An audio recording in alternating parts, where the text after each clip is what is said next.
Hi ಎಲ್ಲರಿಗೂ ನಮಸ್ಕಾರ. ನೀವು ನೋಡ್ತಿದ್ದೀರಾ ಸಖತ್ ಸ್ಟೋರೀಸ್.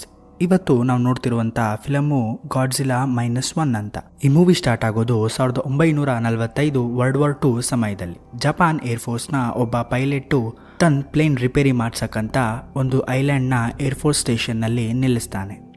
ಇವನೇ ನಮ್ಮ ಫಿಲಮ್ನ ಹೀರೋ.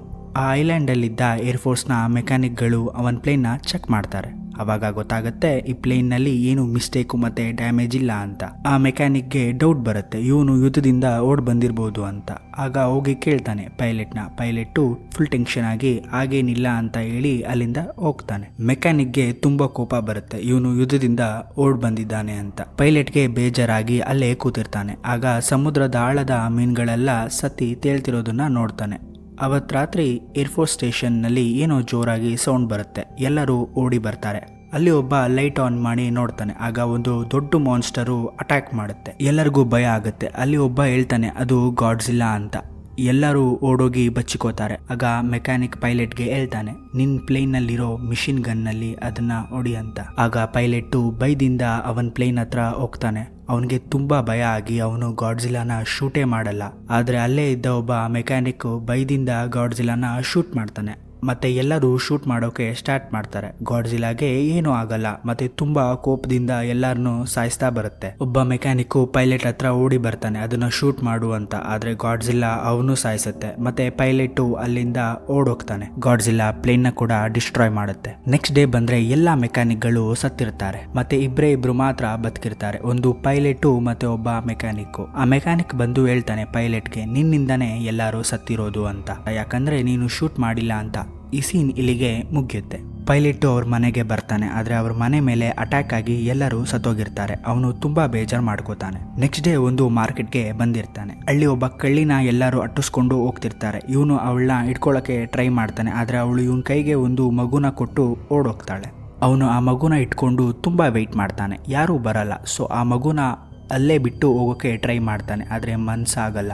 ಸೊ ಮಗುನ ಕರ್ಕೊಂಡು ಮನೆಗೆ ಹೋಗ್ತಾನೆ. ಆಗ ಆ ಕಳ್ಳಿ ವಾಪಸ್ ಬರ್ತಾಳೆ. ಅವಾಗ ಇವನು ಕೇಳ್ತಾನೆ, ಈ ಮಗು ಅಪ್ಪ ಅಮ್ಮ ಯಾರು ಅಂತ. ಅವಾಗ ಆ ಕಳ್ಳಿ ಹೇಳ್ತಾಳೆ, ಈ ಮಗು ಅನಾಥ, ಅವರ ಅಪ್ಪ ಅಮ್ಮ ಸತ್ತಿದ್ದಾರೆ ಅಂತ. ಮತ್ತೆ ಈ ಮಗುನ ನೋಡ್ಕೊಳ್ಳೋಕೆ ನಾನು ಕಳ್ತನ ಮಾಡೋಕೆ ಶುರು ಮಾಡಿದೆ ಅಂತ ಹೇಳ್ತಾಳೆ. ಸೊ ಇವನು ತುಂಬಾ ಯೋಚನೆ ಮಾಡಿ ಅವ್ರನ್ನ ಮನೆಗೆ ಕರ್ಕೊಂಡು ಬರ್ತಾನೆ. ಇವನು ಆ ಕಳ್ಳಿನ ಕೂಡ ಕೇಳ್ತಾನೆ, ನಿನ್ನ ಹೆಸರೇನು ಮತ್ತೆ ನೀನು ಕೂಡ ಅನಾಥೆನಾ ಅಂತ.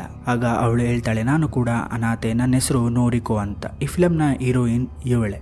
ನೆಕ್ಸ್ಟ್ ಡೇ ಪಕ್ಕದ ಮನೆಯವರು ಕೇಳ್ತಾರೆ, ಆ ಹುಡುಗಿ ಮತ್ತೆ ಆ ಮಗು ಯಾರು ಅಂತ. ಸೊ ಇವನು ಹೇಳ್ತಾನೆ, ಅವರಿಬ್ರು ಅನಾಥರು ಅಂತ. ಸೊ ಪಕ್ಕದ ಮನೆಯವರು ಬಂದು ಈ ಮಗುಗೆ ಸ್ವಲ್ಪ ಊಟ ಕೊಟ್ಟು ಈ ಮಗುನ ಹೇಗೆ ನೋಡ್ಕೋಬೇಕು ಅಂತ ಹೇಳ್ಕೊಡ್ತಾರೆ. ಸೊ ಇವನು ಆ ಮಗುನ ನೋಡ್ಕೊಳ್ಳೋಕೆ ಕೆಲಸ ಹುಡ್ಕೋಕೆ ಸ್ಟಾರ್ಟ್ ಮಾಡ್ತಾನೆ. ಮತ್ತೆ ಒಂದು ಕೆಲಸ ಕೂಡ ಸಿಗುತ್ತೆ. ನೋರಿಕಾ ಕೇಳ್ತಾಳೆ, ಏನು ಕೆಲಸ ಅಂತ. ಅವಾಗ ಇವನು ಹೇಳ್ತಾನೆ, ಸಮುದ್ರದ ಆಳದಲ್ಲಿರೋ ಟ್ರ್ಯಾಪ್ ಬಾಂಬ್ನ ಡಿಫ್ಯೂಸ್ ಮಾಡೋದು ಅಂತ. ನೋರಿಕಾ ಹೇಳ್ತಾಳೆ, ಇದು ತುಂಬಾ ರಿಸ್ಕ್ ಇರೋ ಜಾಬು ಅಂತ. ಇವನು ಜಾಸ್ತಿ ತಲೆ ಕೆಡಿಸ್ಕೋದಿರಾ ಕೆಲ್ಸಕ್ಕೆ ಹೋಗ್ತಾನೆ. ಅಲ್ಲಿ ನೋಡೋ ಅಂತ ಒಬ್ಬ ಸೈಂಟಿಸ್ಟ್ ಸಿಗ್ತಾನೆ. ಮತ್ತೆ ಎಲ್ಲರೂ ಇಂಟ್ರೊಡ್ಯೂಸ್ ಮಾಡಿ ಕೆಲಸ ಶುರು ಮಾಡ್ತಾರೆ. ಕೆಲಸ ಏನು ಅಂದ್ರೆ ಟ್ರ್ಯಾಪ್ ಬಾಂಬ್ನ ಶೂಟ್ ಮಾಡಿ ಬ್ಲಾಸ್ಟ್ ಮಾಡಿ ಡಿಫ್ಯೂಸ್ ಮಾಡಬೇಕು. ಈ ಕೆಲಸನ ತುಂಬಾ ಚೆನ್ನಾಗಿ ಮಾಡ್ತಿರ್ತಾನೆ. ಒಂದಿನ ರಾತ್ರಿ ಅವನಿಗೆ ಕನ್ಸು ಬೀಳುತ್ತೆ, ಏರ್ಫೋರ್ಸ್ನ ಮೆಕ್ಯಾನಿಕ್ಗಳು ಸಾಯ್ತಿರೋದು ಮತ್ತೆ ಗಾಡ್ಜಿಲಾ ಅಟ್ಯಾಕ್ ಮಾಡ್ತಾ ಇರೋ ಥರ. ತುಂಬಾ ಭಯದಿಂದ ಎಚ್ಚರ ಆಗ್ತಾನೆ.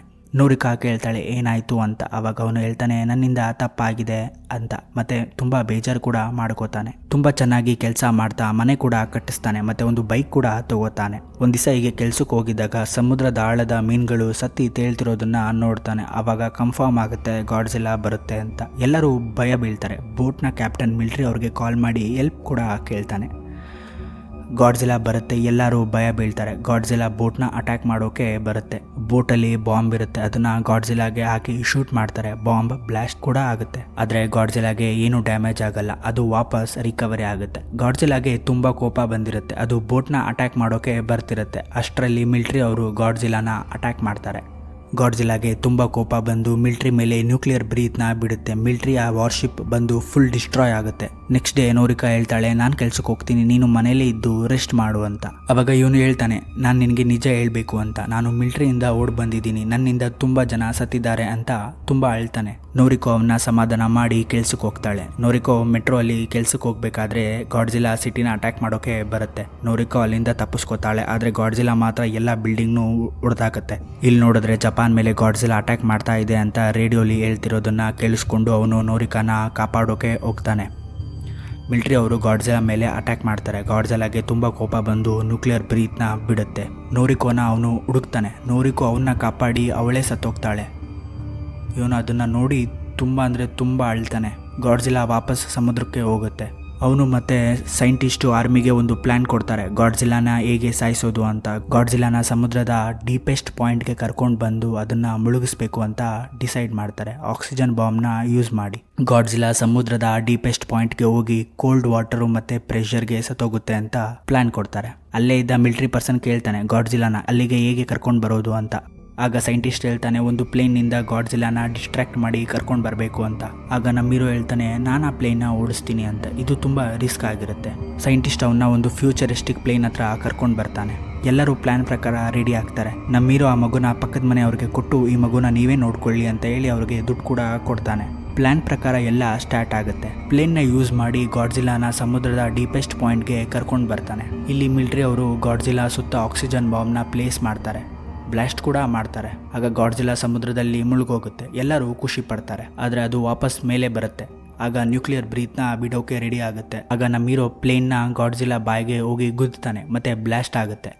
ನಮ್ಮ ಹೀರೋ ಪ್ಲೇನ್ನಿಂದ ಇಜೆಕ್ಟ್ ಆಗಿರ್ತಾನೆ. ಗಾಡ್ಜಿಲಾ ನ್ಯೂಕ್ಲಿಯರ್ ಬ್ರೀತು ಮತ್ತು ಬಾಂಬ್ ಇಂಟರ್ ರಿಯಾಕ್ಷನ್ ಆಗಿ ಗಾಡ್ಜಿಲಾ ಪುಡಿ ಆಗಿ ಬಿದ್ದೋಗುತ್ತೆ. ಪಕ್ಕದ ಮನೆಯವರು ಬಂದು ಹೇಳ್ತಾರೆ ನೋರಿಕಾ ಇನ್ನ ಬದುಕಿದ್ದಾಳೆ, ಹಾಸ್ಪಿಟ್ಲಲ್ಲಿ ಇದ್ದಾಳೆ ಅಂತ. ಅದನ್ನು ಕೇಳಿ ಅವನು ತುಂಬ ಖುಷಿ ಪಡ್ತಾನೆ. ಅವನು ಮಗುನ ಕರ್ಕೊಂಡು ಹಾಸ್ಪಿಟ್ಲಿಗೆ ಹೋಗ್ತಾನೆ. ಈ ಮೂವಿ ಇಲ್ಲಿಗೆ ಎಂಡ್ ಆಗುತ್ತೆ. ಈ ಮೂವಿ ಇಷ್ಟ ಆಗಿದ್ರೆ ಚಾನಲ್ನ ಸಬ್ಸ್ಕ್ರೈಬ್ ಮಾಡಿ, ಲೈಕ್ ಮಾಡಿ. ನೆಕ್ಸ್ಟ್ ಯಾವ ಸ್ಟೋರಿ ಹೇಳಬೇಕು ಅನ್ನೋದನ್ನು ಕಮೆಂಟ್ ಮಾಡಿ.